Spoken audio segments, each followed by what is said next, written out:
I know that it's, meron tayo may mga kumakalat na, ay, si Gento probably would vote this way. Gento would probably vote that way.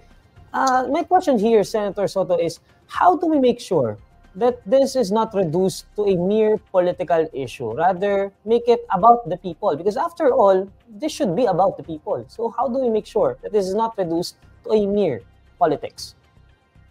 First of all, I think we should be fair to the members of the Senate. Let us not lump them right away into, these people will say not guilty, these people will say guilty. We're not even into that stage yet, no? As a matter of fact, we're still in this, as far as the impeachment is concerned. The stage is whether shall the 19th Congress cross over into the 20th? I think it's a very important question for the Senate and for the Supreme Court to hurdle, because there are two rules that are governing here. You know, Senate rules, which emanates from the Constitution, and the impeachment rules. You know, because the impeachment rules say that once an impeachment is started, it must finish. It has to finish. Ganun eh. All right.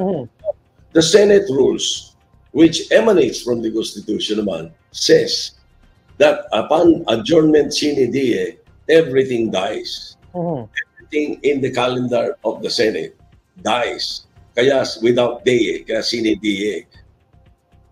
Okay, now, that means all the senators and all the congressmen will have to refile their bills. Even the committee reports that were not passed, they have to start all over again.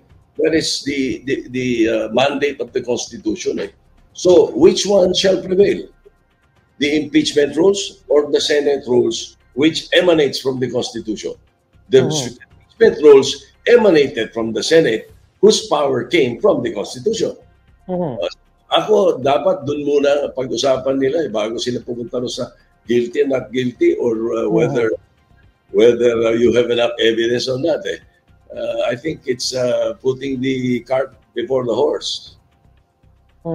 So, Senator, again, mainit yung usapin ngayon ng Marcos Duterte rift. Nandyan pa yung added layer ng 2028 national elections. So, ano yung advice natin siguro sa ating mga fellow lawmakers na might be, kung paano dapat i-approach itong impeachment trial kay Vice President Sara Duterte? Because again, it's so easy na gawing political issue lamang itong impeachment kay VP Sara Duterte, when again, in fact, it should be about the people.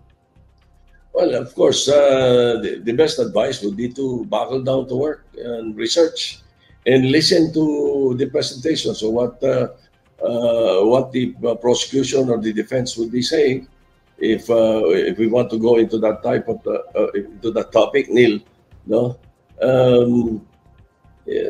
there's nothing much we can do right now because we have not convened, and the impeachment court has not convened. The 20th Congress is going to be asked whether it is a continuation of the 19th as far as the impeachment impeachment court is concerned. Andun pa lang eh. Those are two conflicting rules that has to be resolved quickly.